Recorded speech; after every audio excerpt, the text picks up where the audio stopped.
good evening, everybody. I'm John OLoughlin, and welcome to Thursday Night Trio with George Webb and Professor Hamamoto.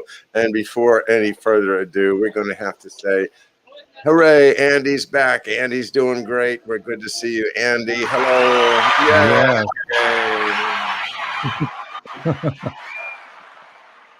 All right. Andy DeBala, our fabulous producer, is on the job once again. Excellent. And thanks for everybody's thoughts and prayers for a successful outcome for Andy. And, you know, it's just a miracle the way I've met all of these great people and, you know, George and Professor Hamamoto, but, you know, dozens of more people. And, you know, you get to know people and you get to love people. And I feel that way about Andy and George and Darrell. So thanks, everybody. And, you know, it's an incredible community. The research that gets done right now. I mean, this research team is like exponentially growing all the time, and the stuff that we're getting, it's incredible.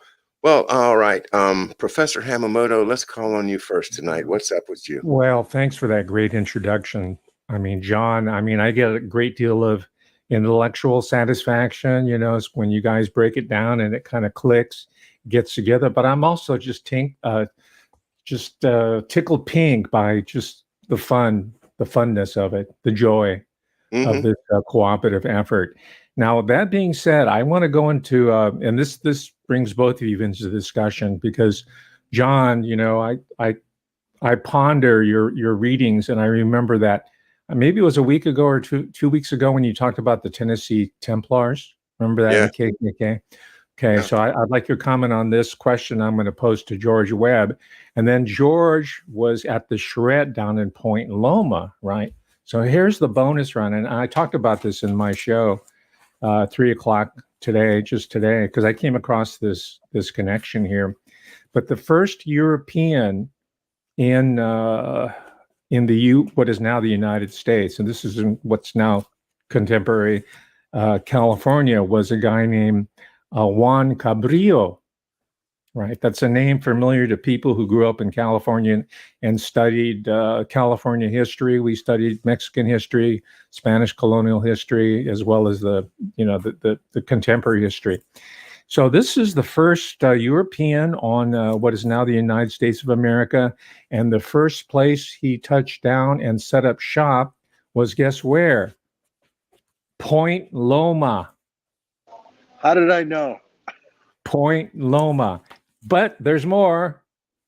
There's got to be more, right? This so happens, according to an expert named Sesh Harry, this is one of the two major spirals of telluric energy in North. Where that statue is, that is one of the two major spirals of telluric energy in North America. And it's at the southern point of Point Loma at San Diego Bay. So, and then this is where John's insights came in. It's alleged in this book here that he was a Knights Templar.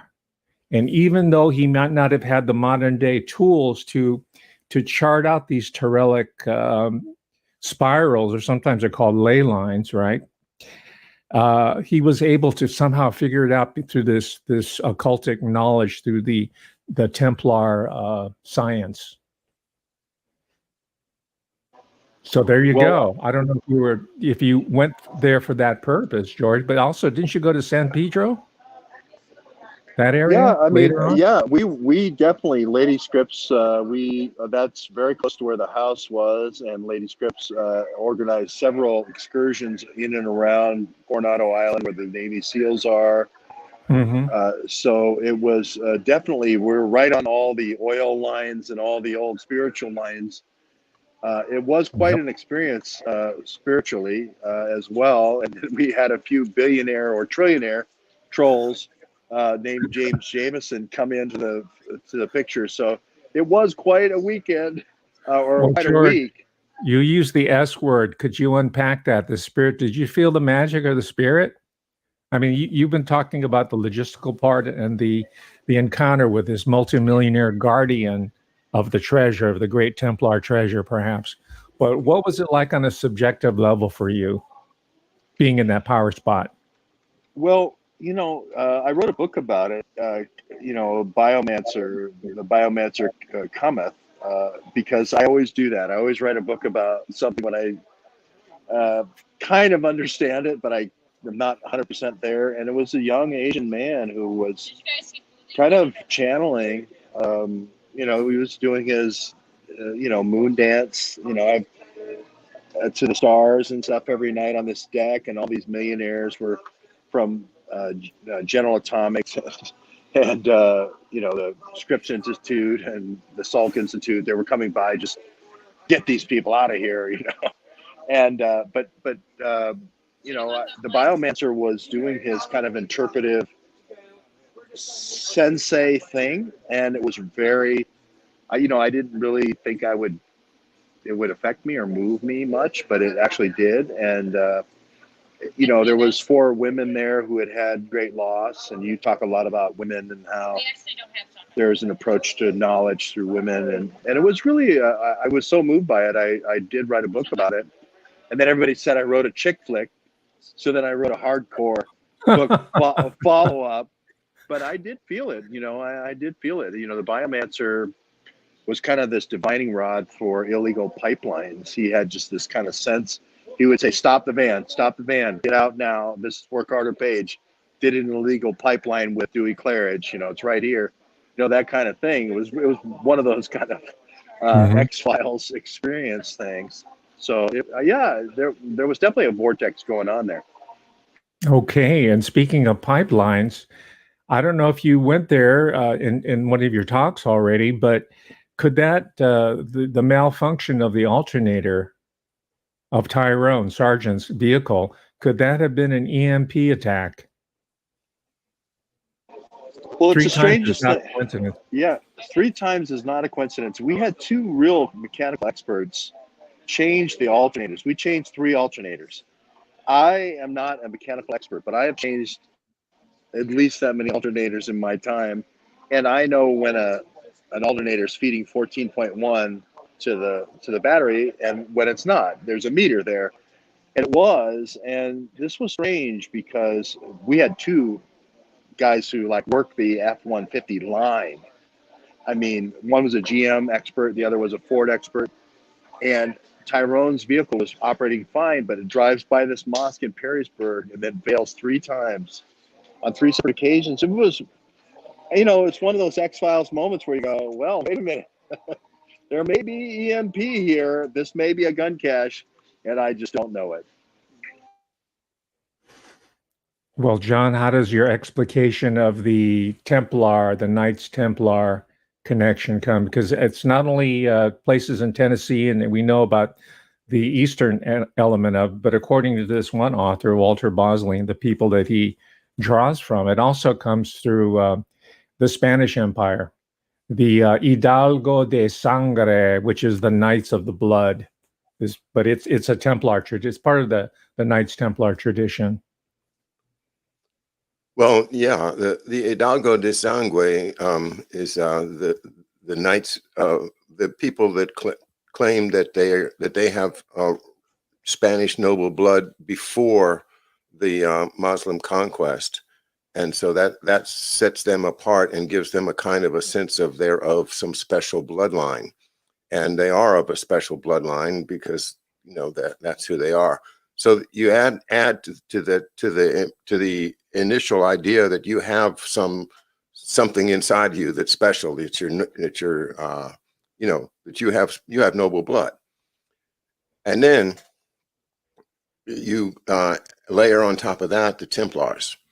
Now, the Knights Templar were originally, by the time they got to, they were concentrated in France in the famous event in 1307 when the King of France outlaws them and ends up burning this guy named de Molay at the stake. And, that's why we have these organizations all around the country called de Molays right now for kids. They want you to be a de Molay so you get burned at the stake. No, so that you have that firm Templar attitude of, I will do what is right, and I will do my duty. And these Templars, when they got kicked out of France, one of the main places they went to was Portugal. And so in Portugal, you have your first maritime adventures by Prince Henry the Navigator. And this is way back in the 1400s. So your man, what is his name? Camillo or Cabrillo? Carrillo. Yeah. He was a running mate of Hernan Yeah. Cortez, the conqueror of Mexico. And they were almost certainly Templars, because Prince Henry himself was a Templar. Uh-huh. The whole Portuguese regime was Templars by that time. So absolutely right. Yeah. And now, as far as the Tennessee Templars, I think you're going to find that's a different tradition, but also claiming the lineage, so that these are two lines that emanate from the same source. The Tennessee Templars would actually have come up through Freemasonry, because I think it's the second or third step of the Southern Rite that you can become a Templar. Don't quote me on that, but it's at some point they acknowledge themselves to be Templars as well as Freemasons. But the idea is consistent with this whole Templar thing going through centuries. And then when the Templars got outlawed, then suddenly you have these people called Rosicrucians running around. But what does Rosicrucian mean except for Rosy Cross? And what color is the Templar cross? Well, it's red. So are they not just changing the name and rearranging the furniture to fool everybody? I think so. Then you get from there to the Freemasonry generally, and the Scottish. I mean, it's very complicated. I can't trace it all. That's why I can't say here's exactly how the Tennessee Templars would be connected to. But the Spanish were in the Appalachians. The Spanish were in as far as Blowing Rock, North Carolina. We've recently learned. There's a fort that they found there. It's really a Spanish fort from the 16th century. So those were probably Templars too. Who knows? But you're on the right track. And as far as the kind of ley lines idea, that's something I'm interested in, but I haven't studied enough to have any. I can't really make a contribution, but it's something for further research for sure, because there are lots and lots of people that say that there are certain power centers or ley lines that when they cross, they give you some kind of a spiritual something I can't describe. I forgot the name of the gentleman scholar that in England who first articulated. I think it was his name Mackey or something. I can't remember. But he was able to get at a high elevation and take a look at it. And this is an early technology of photography. He was able to really document it instead of just narrativizing it. And from there was just an explosion of a new type of science. And of course, even till today, 2021, that science is not considered to be legitimate. It's not considered to be orthodox. But I'm interested is because that occulted scientific knowledge, I think, was strongly held by the lens grinders of the House of Clockwork Orange, right? Nassau Orange. And they too shared this notion of election, of specialness, of destiny, of being of a higher order. And that, I think that's common to all elites, but they always base it on some sort of metaphysical, occultic body of knowledge that they keep out of the hands of the hoi polloi, the little people, like Leona Helmsley once characterized us as being. George, about the House of John, Orange, Nassau? George has never been accused of being one of the little people, I promise you. I mean, in terms of significance. Sure. Well, John earlier this evening sent me a message which just reaffirmed everything, all the reporting we've done.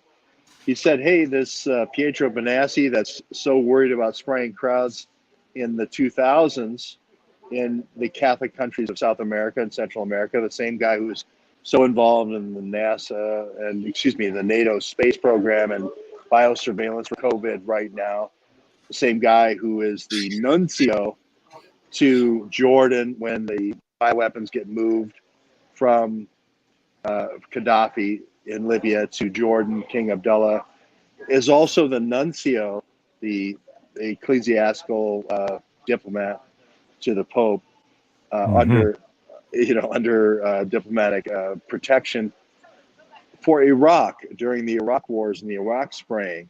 Okay, he tells me tonight that he's been announced by Bloomberg to be the head of Italian intelligence.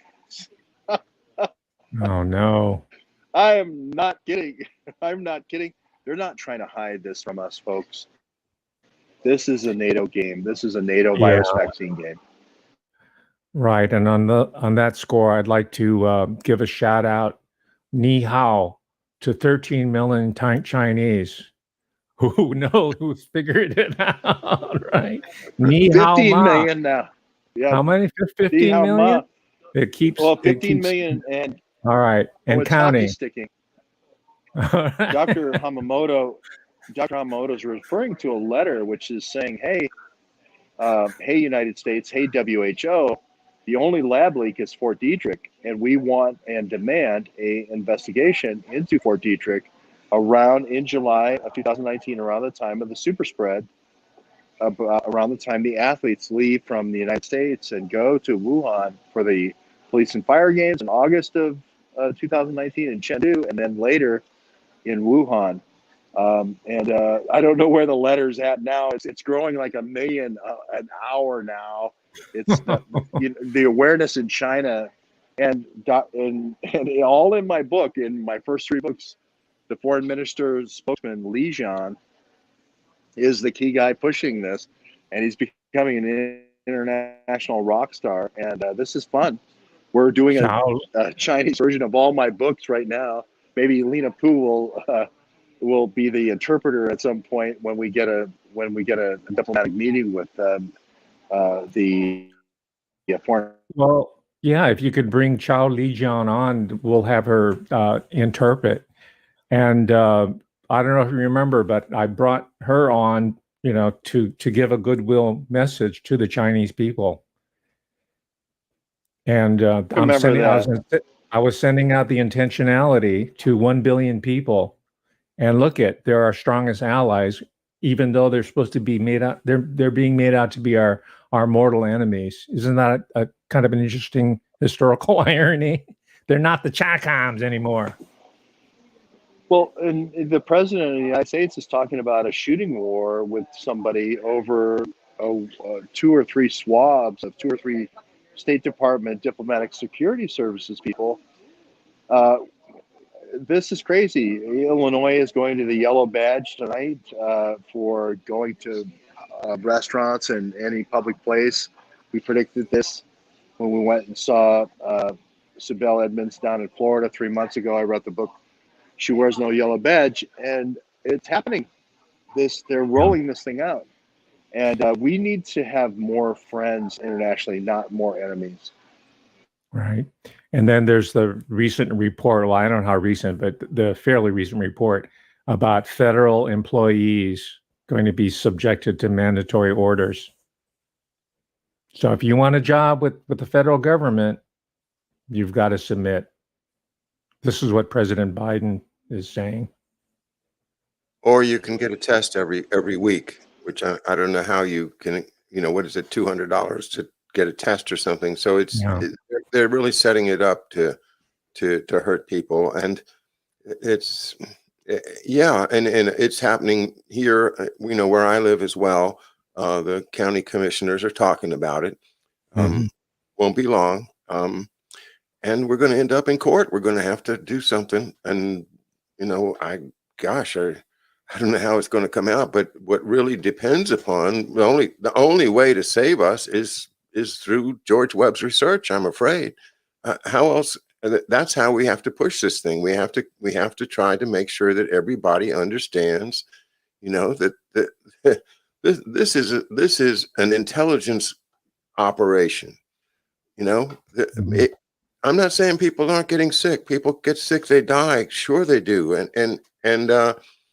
But as far as the actual medical definition of, what is this so-called virus and what the heck is in these vaccines that they're so desperate to get into everybody. I don't know the answers, and if I don't have neighbors that are falling dead on the street, I'm not thinking it's something that is a threat to me.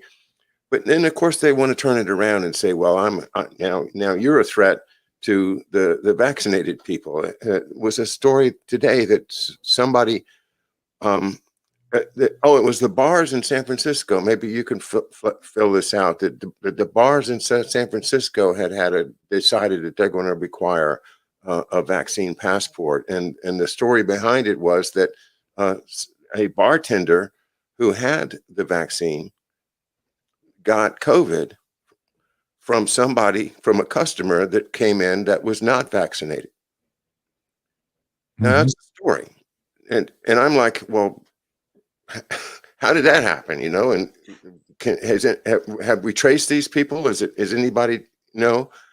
I find these stories to be so thin and flimsy, but they've got to the point now where most people, at least there's a sense that most people have taken the vaccine, and therefore they've got this kind of a majority on their side that's going to make it very difficult for those of us that want to stand on our rights. Well, there's so much irony in Tony Fauci and his HIV outbreaks in the gay areas of New York and San Francisco, now requiring masks in San Francisco for COVID. The irony is so rich, I would have to have a steam shovel to get to it all, so I won't. But I just want to say, John, that you're right on the money here. This is dividing the country, and it is a very serious issue, and it's getting worse. It's not getting better. And the people that are getting sick that have already had the shots, both shots, and this long COVID is also another issue. Just points in the direction of a series of bioweapons. I'm sorry, but when you have 60 million people go get a shot that's supposed to save them, and then 3 months later you come back and you say you need a booster.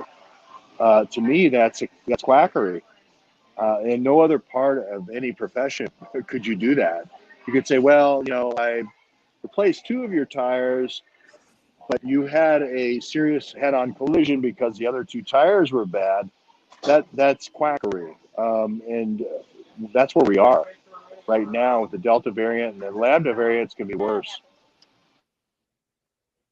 I never heard that word before. I didn't want to hear that Lambda variant. So that's the thing now too, huh, George? Yeah, we said there was 5. I thought it would be the Epsilon variant. I was in a fraternity. I thought Epsilon was after Delta, but apparently it's the Lambda variant because it's so much worse.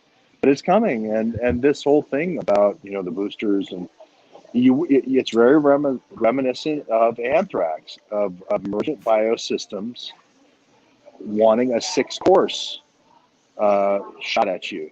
And this is, well, we're going to get you the first 2, and that suckers you in, and then we'll get you to take 1 more, and then 1 more, and then 1 more, and then why not the last one? And we're going to have the same, mass test that we had on American soldiers for Iraq and Afghanistan. 10 million freebies for testing, no animal testing, by the way, emergent biosystems. And now we got, let's go 200 million. So at all intents and purposes, it looks like a mass drug test with no animal testing. I'm all for vaxes. But this is a massive test on humans first, animals second, if ever. Yeah, and it is politically right now. I mean, our local congressman Steny Hoyer has just published a diatribe shaming people. The idea that somebody that's not sick can make somebody that's vaccinated sick with the illness that they're vaccinated against is it's just mind blowing. It's how can anybody seriously consider that to be a medically sound statement? It doesn't make sense. And Mark Kulak has been, oh man, his last couple of has just been dynamite, because he's an analyst. He's analyzing this stuff, and I mean his well, I won't say what his conclusions are, but if you look at Fauci, as you just said, George, back when AIDS was going on, and what was it called, AZT, the drug that he was pushing, and that ended up being far more deadly than the disease ever was. At least that's the report that I was just watching. So that's another aspect of it that can help, is to draw out, the people to say, look at the experience that they had with AIDS. And one of the things that's still bugging me is when I saw this, one of Mark's videos that he was showing, not his, but this was made back in 96, and the doctor was explaining that a virus, if a virus gets into your bloodstream, the white blood cells are going to come and attack it, and that's what their job is. And as long as you've got healthy white blood cells, then that virus is going to be treated like an intruder, and it's going to be surrounded, and eventually it's going to die off. And if it doesn't, in the case of AIDS or HIV, the way they diagnosed the HIV was by a blood test, which meant that you were showing the antibodies. So they didn't actually have the virus in their hands. Just like right now, they didn't have the virus in a test tube that they could run the tests with, but they just made the assumption that if you had the antibodies, that you must have the disease that of AIDS, having been caused supposedly by HIV, a virus. But I mean, by watching what Mark's been presenting, I'm just blown away with the audacity of this, and it was like, back then they were trying to get everybody onto the vaccine bandwagon, and it's again and again and again, and it's like, if that one doesn't work, they throw another disease out and try to get you to take the now they finally, I think this might be their end game. They're either going to win or lose based upon the next 2-3 months. What do you think, Professor?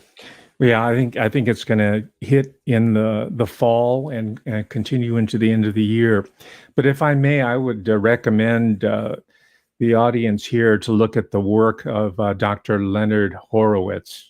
He's the person 15 years ago that really broke it down for me through his meticulous archival research at the Harvard University Library. He's also a dentist by profession, as well as being very well acquainted with the pharmaceutical industry, but for maybe close to 2 decades now, but a substantial amount of time, it's been Leonard Horowitz who has been the voice in the wilderness in bringing truth to this issue. Now, some people try to mock him for being, a little bit eccentric or a quack or whatever it is. And he moved to Hawaii, and they also sent a lot of flypaper, and they also tangled him up in a lot of litigation. But that doesn't erase all the contributions in the books that he's written on really the etiology of an engineered problem.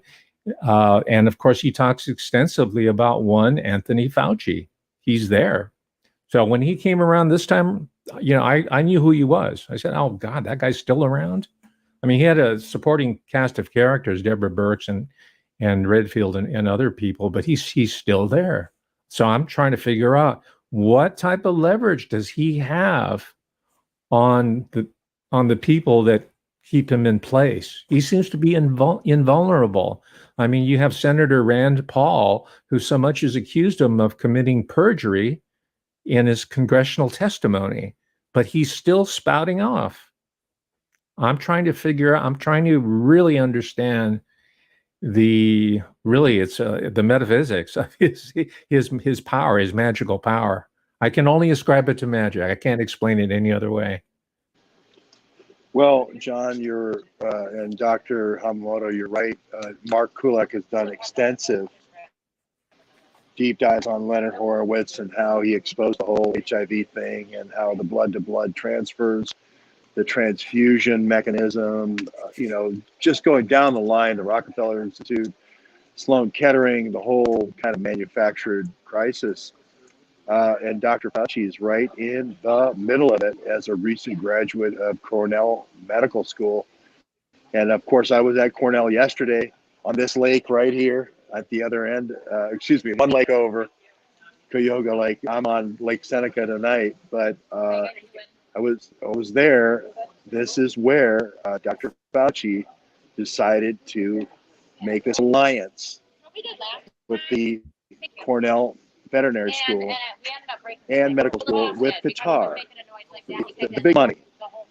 I always look at these Ivy Leagues and I say there's a pecking order. You have the Harvards and the Yales and the Columbias. Maybe you have the Harvards and the Columbias and then the Yales. But there's, a pecking order. And the Columbias, the Cornells of the world, the only thing they have, right, is a veterinary school. It's the only veterinary school in the Ivy Leagues, right? And if you're at the bottom, if you're sucking the bottom fish, the only way you can seem to make a mark is discover your own pandemics. Create a pandemic and then discover your pandemics, and all of a sudden Cornell is a middling player in the Ivy League.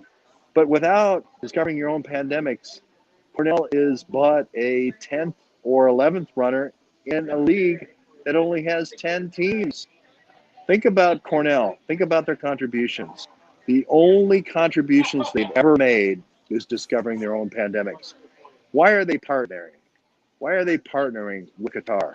Right? Rich kids. I was there yesterday. I saw the kids coming in. Everyone's from another country. They're getting $100,000 a year for undergraduates because Cornell is devoid of academia. Cornell is all about created pandemics.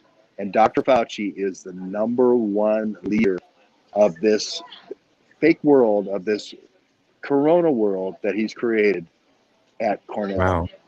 Yeah, that Fauci-Cornell University connection, George, really helped me understand. You were there. I think the university research library is called Morrill, isn't it? Isn't that right? The Morrill. He is the guy that passed. Pardon me? Yeah, he's the guy that sponsored the land grant system. And as we discussed months ago, Cornell is the only Ivy League, the only private institution that is has a land grant opportunities. And the whole UC, University of California, is locked into the land grant system, and most of the major institutions throughout the Midwest are as well. But the point I want to make, which I didn't make earlier, is that as a land grant college, the military is baked into that. Each one of these institutions are required to have a military advisor and controller, as well as ROTC. But more importantly, what's happened is that they are an direct arm of the Pentagon as a result of this land grant arrangement, the Morrill Act, which was passed, the first succession, there were 2 or 3 of them, was passed shortly after the Civil War.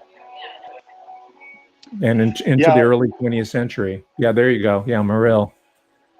Well, and I did want to say that my Miami University is a land grant college from the Northwest. I want to say the Northwest Passage Act, but I know that's wrong.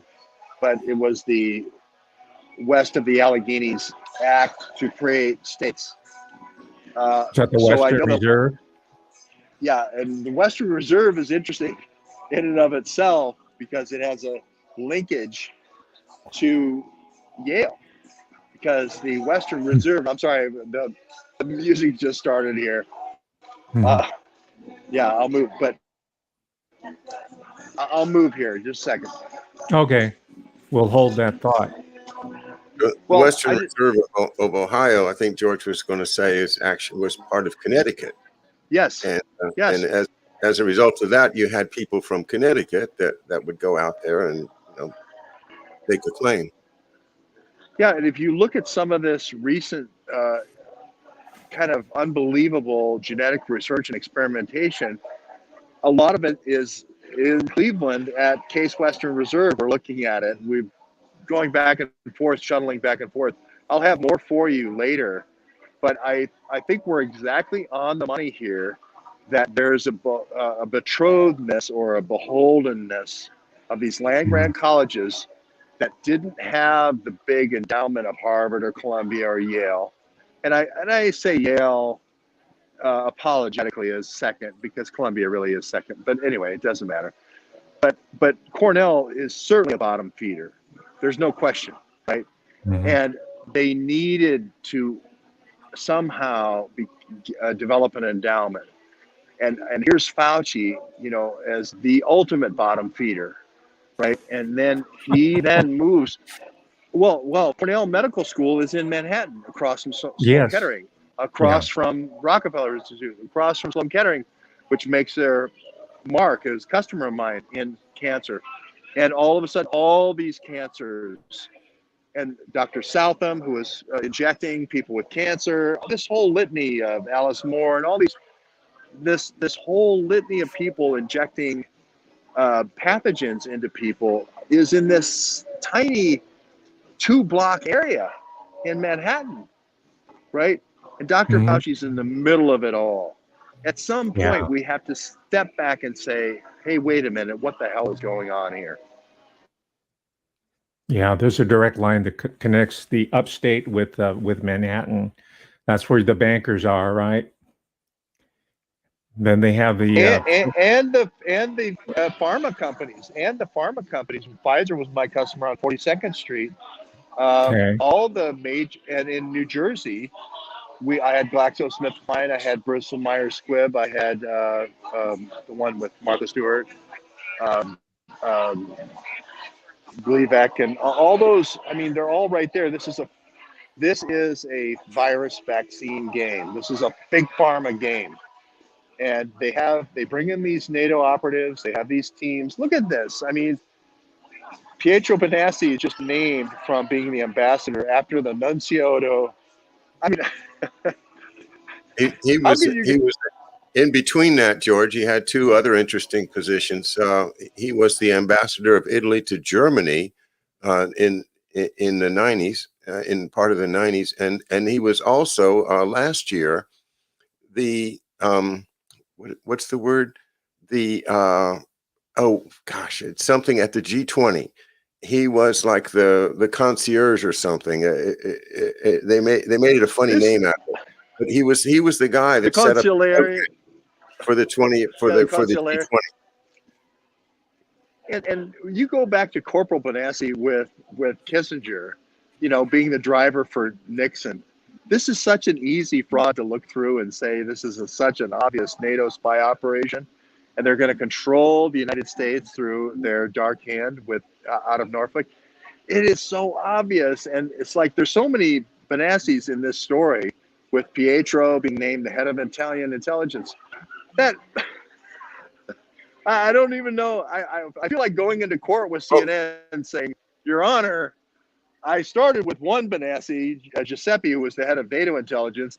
But Your Honor, since then, the other person that I said was suspect of being involved with intelligence operations as an ambassador to Germany, since then he's been named the head of Italian intelligence. I mean, Your Honor, do I have to speak? And this is, what do they call it? A prima facie case, where the facts are so self-evident that this is an intelligence operation. I shouldn't have to speak. I shouldn't have to do any filings. It's self-evident. Now, speaking of your case, George, is there a date, a timeline for the trial or the adjudication? Yeah, are they going to have a hearing on your motion? I don't think so. I think it's going to just be dismissed. I think I haven't checked the pacer today, and I've been really running around all the Hunter Biden locations around these Finger Lakes. But I think they're just going to dismiss the CNN motion. It fails on two critical areas. One is they need a calendar. The last smear was October of 2020. That's less than a year ago. The defamation statute of limitations, obviously, that fails. And then the second thing is they published it to the website, which compounds and renews the damages and on a daily basis and accrues additional damage on the website. So it fails the per se libel and slander per se on a daily basis. So how they decided to build their bridge on this thinnest of thin limbs, you wonder, but maybe it was because they were pressed into the service because they had to answer quickly or whatever the reason. I think the judge will quickly dismiss this and say, let's move on to pretrial. There'll be other motions, I'm sure.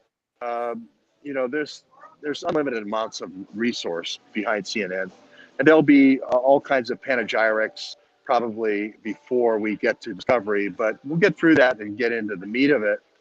My goodness, the meat of this thing and the discovery is going to just be so juicy. It's going to be incredible. Well, we wish you well with it, George. It's quite and for somebody that's done litigation for a career, I can tell you it's quite a challenge to take on a case against a big people like you're doing in federal court or anywhere. So, Godspeed. Congratulations on getting it as far as you've done, and thank you for persevering. You're doing this for all of us. Yeah, I hope this will be a landmark case, a Brown versus Board of Education type case. I don't mean to pivot this toward my thing, but I do think there is a pathway being sort of carved here for people to say, no, there is some responsibility in journalism. You can't take the people who are actually being threatened and you can't turn that around and say they're the threateners. The 1984 doublespeak thing, that can't be anymore in journalism. The Smith-Mundt doesn't give you license to do 1984 doublespeak. But so this is really the 1984 trial. This is really Smith-Mundt on trial. This is doublespeak on trial. This is turning all the facts around 180 degrees against the person who is the actual victim. That's what's on trial, and that's really cool. And there's the book. Thank you, Andy, for displaying that book. And the three books do really go into this in depth. And I do have a fourth book coming out soon. I just have to hold myself up here for another couple of days. Dr. Hamamoto, I am so impressed with you because your Servitors of Empire is my Bible. And your research in Nanjing ties into my story because you talk about Irish Chang, you talk about the bioweapons, you talk about all this, Rice paperclip stuff, and that's coming back in my story. These are the NATO partners in this story, so this is an amazing. I'm just amazed by the fortuitousness that I know you, that you've plowed this ground for me with this fantastic book, Servitors of Empire. Well, George, it's more than fortuitous, it's intentionality. You put it out there, and I picked up the signal. But you were talking about the Qatari students that are coming into Cornell. Just yesterday, I had to check it out. There's a new documentary on Netflix. It's called Varsity Blues, and the whole focus is on these celebs who bought their way into acceptances, for their underachieving kids. I think one of them was a Lori whatever from Family Ties, or one of those sitcoms, and her husband Gialli Massimo. But anyway, they focus on the celebrity quotient of it. But the way I read it is that whole deal was a psyop as well. Not only was Stanford able to walk away with $750,000 and keep it, thanks to this mystery guy. By the way, he operated right out of here in Sacramento. I think it was a whole setup there in order to take the attention away from Mavni, the infiltration of the new servitors of empire from all over the empire. And they said, we're gonna put this little diversionary theatrical piece out there and roll up some of these celebs, and at the same time we're going to backdoor the future science, the people who are going to replace the Anthony Fauci's, who are beginning to age out, right?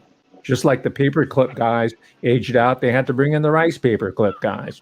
So now there's a new crop, a new generation that has to be snuck in. I think that's what that Netflix psyop was all about. And by the way, the Obamas have a huge contract with a multi-million-dollar contract. So we know it's beyond dispute. Netflix is one of, like CNN, but on a more subtle level, is one of the arms of the national industrial or military industrial propaganda complex. So I wonder if you can comment on it, because you're an elite athlete, Division I athletics, and you know about the recruitment process. And the scam they used was that we're going to say that you're on the rowing team or you're on the volleyball team, and we'll admit you there, and then you can try out as a walk-on.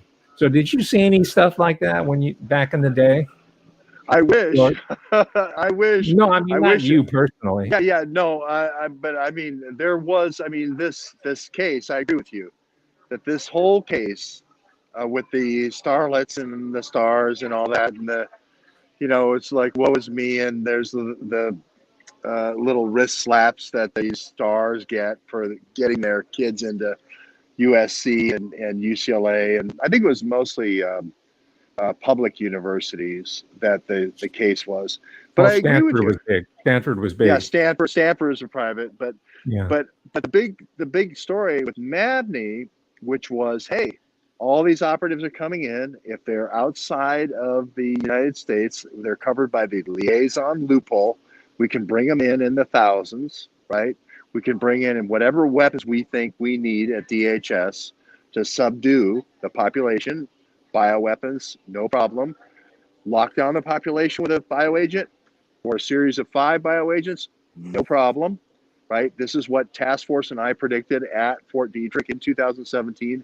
It did happen. We named the trucking company, the Farsi-speaking trucking company. We named all the linkage, all the way to Tehran, all the way to Isfahan. Peter Strzok, we named how he had the operation with Peter Strzok Sr., Catholic Family Services in Haiti, and then it moved on to Libya and then Syria. The same kind of, I want to say, Pietro Benassi, come on, at the end of the day, he's going to be a Knight of Malta. And this whole operation is going to be somehow a sprinkling from Ratzinger. You remember the rat Pope? Ratzinger. Yeah. Mm-hmm. He's the Nazi Pope. He's the guy who is going to be the person that they went to for dispensation to spray innocent people and murder innocent people because they had the sprinkle from Rat Pope, Ratzinger. At the end of the day, this whole Pietro Benassi thing is going to go back to the Rat Pope. It's going to go back to Ratzinger. And even when you had John Paul II, the amazing John Paul II, right, kissing the feet of these peasants in Chile and so forth, who was always the dark shadow? Who was always that dark shadow behind him, making those, moves, those political intrigues behind him? It was the Ratzinger. Who was the guy who denied the Holocaust? The Rat Pope, Ratzinger. This bioweapons with the Benassis, with Pietro Benassi and Giuseppe Benassi, is going to lead directly back to the Rat Man, the Ratzinger. That's my prediction. He's the guy who did all the financial chicanery with the Holy See, with all the banking and so forth. And guess what? Here's our Pietro Benassi as a nuncio, not only to Jordan with King Abdullah with Gaddafi's bioweapons, but also Iraq. You got it all with Saddam Hussein. You've got a rat line, literally, that almost extends right out of the hands of Hitler to Wolf. Remember Wolf, who got all the bishoprics for all the escaping Nazis? Almost straight line to the Rat Pope. Wow. Yeah, well, there's an American connection as well. John, do you remember Cardinal Spellman of New York? Oh, of course, yeah. All right, yeah. There's a great biography of him by a guy named, I think his name's John, but I think his last name's Clooney or Cooney. and he was really attacked for it. But that really illuminated just what George told me, but at an earlier stage. But Spelly, he's the man. He's the fixer. He's the U.S. liaison for Vaticano, which is what they call Vatican politics. And he spent many years in the Vatican, so he knew the ins and outs. He is the American part of the rat line that you're speaking of, George. Cardinal Spellman. Well, you're never going to be wrong when you say Cardinal Spellman. Never. You're never going to be wrong. That was Spellman was very close with Pius XII, which was the real Nazi Pope, the one that John, I think his name is Cornwell, wrote a book called Hitler's Pope. And you realize that these guys were certainly willing to engage in genocide. I don't defend it in any way. And there's all kinds of people out there that will defend these folks, and they were stuck. They were in a position where they had no choice. I don't believe it. I just can't imagine anybody doing things that were the things that went on in World War II and continued. That is Operation Gladio. Operation Gladio is Henry Kissinger and the Catholic Church working together to run the rat lines and using the IOR, the Institutio, the Bank of the Vatican is called the IOR, and that bank you couldn't audit it. The Italian government couldn't audit it because Vatican was technically a foreign country. So it was the great money launder scheme for a long time during the 80s, I think. Paul Williams's book, which I read most of on my show, called Operation Gladio, explains all that. And it's not just Ratzinger. It's the corruption of the Catholic Church goes back a long way, and it's a terrible, terrible story to have to tell. But it's part of history. We have to tell it. And I tend to agree with you, George, about Ratzinger, but he's not the only one. There's also Paul VI, Montini, who was an intelligence agent who becomes the Pope. And what's that all about? Well, it's all about somebody controlling the money, washing the money through the Vatican Bank. Suitcases full of money being carried by nuns into obscure banks in Sicily, by the thousands. All of this money laundering. And then there is the Black Pope, Pedro Arrupe, the Black Pope. Next week is the anniversary of Hiroshima and Nagasaki, and I am going to be going in on the inner history of it. Pedro Arrupe, the Black Pope of the Vatican, was in Hiroshima when it was bombed, yet he emerged unscathed. And then a few days later on the 9th, they bombed Nagasaki, which was where the House of Nassau-Orange was headquartered after the Jesuits had been kicked out. So there's this whole crypto history that I will be going into on my channel next week, Tuesday and Thursday. And I've never said this before, I don't think, but I was a Fulbright scholar at the University of Hiroshima on the 49th anniversary of Hiroshima. I went back on the 50th to go to the 50th commemoration event. And en route to that, I first visited the Trinity site, and then I went over there to join in that. So I have this deep personal as well as professional interest in these connections that John and George have just made. They're transnational, they're global in impact. And Hiroshima, Nagasaki, to me, was the turning point where we went from nuclear warfare to nucleus warfare. They proved it. The proof of concept was at these two different moments. And then here we are in 2021. What do you mean by nucleus? Bioweapons. Yeah, CBW. In Okay, code word, initial CBW. gotcha. Okay. But Pedro I Arrupe. do think that going back to Colby, and John's right across from where Colby died. They went for a Catholic to try to be the swing, to make that the swing vote. They did this with Lansdale in Philippines, and this, we're going to have the Pope, be the weight that swings this over, and we'll swing the country our way. And they keep going at this. They keep trying to do the Colby thing in Vietnam, and Diem was the Catholic, and Colby was very disappointed because he had success in Italy with the Catholic Gladio program, and then he had all this resistance because there was so much Buddhism and Shintoism, not Buddhism, but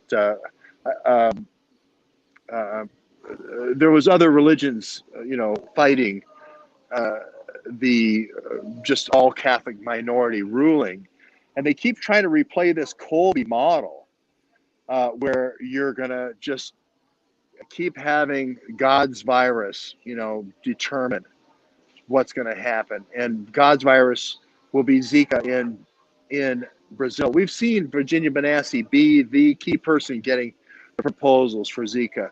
We've seen God's virus in Brazil, where they're trying to foist Zika in Brazil. We've seen dengue fever. We've seen West Nile fever with Virginia Benassi. We've seen also this new thrombocytopenia, which is an attack on your platelets. And guess what? Graphene oxide is this new potential artificial platelet. This, we'll take it away, and then we'll be the providers. Right. Fauci has weighed in on Moderna again and again and again. He stepped on the scale again and again and again for Moderna. Why? Because he thinks that's God's vaccine. Right. There is all I'm saying is it's not my belief, it's his belief of how the world should be through God's eyes and through the Pope's eyes. That's affecting what's happening right now. Right. And at the same time, we're looking at BW. Let's not forget Fukushima. There's all this ambient radiation there being all the elite athletes, well, a lot of elite athletes of the world are right there in Tokyo. And there you go. There's your nucleus warfare amongst prime physical specimens all in one place. What a great biological experiment opportunity. This is radiation. So yeah, BW, but radiation. That's going to be the gist of my talks next week. Just like Wuhan in October of 2019. I've always suspected there's some combination of radiation and some type of substance that combine to trigger cancer. It's doctors will tell you radiation causes cancer, but I think there's also something like a virus or some type of a little microbe that they can use to trigger start cancer. But I'm just guessing, but based on my experience, it looks to me like both are probably involved. And although the AMA will tell you about the radiation part, they're not telling us everything, I don't think. But Right. There's a nuclear. Sorry. Go ahead, George. I'll stop. No, tell us I about was just going to say there's a nuclear power plant, secret nuclear power plant just north that was doing these radiation experiments on altering viruses. And Werner von Braun and all of his kind of space Nazis, the payload Nazis is what I call them, were involved in this just north of the CDC. And this, if you look at my web site and Twitter, you'll see these this place, which is a secret nuclear site. And we also, when we went down to Atlanta, had discovered this golf course where the clubhouse had been renovated, and they had discovered all the von Braun's radiation experiments on viruses and vaccines, on living organisms. This was very much a part of the daily life and times of the Nazis that came in on paperclip. And I'm up here in Buffalo. We've been looking at Dornberger and Bell Aviation, Bell, the X-1 aircraft and the X-15, all this stuff. And I'm going to get to that in another book about McDuff, but I'm not there yet. But we're doing the research right now. Wonderful, George.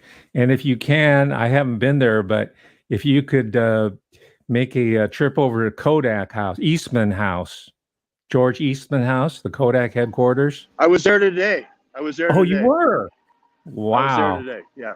Okay. Well, we'll hear about that later. Photonics. Yes. $600 million. Yes. Yes. Photonics. I want to know. L3 Harris is also Richard Armitage, assistant Catholic, 8 Vietnamese children. Yeah. No, 10 Vietnamese children. I was there today at Eastman Kodak and also L3 Harris. This is another one of these. They're trying to reprise Vietnam again on the people of the world right now. This is the bioweapons of Vietnam, the DARPA weapons of Vietnam, redo.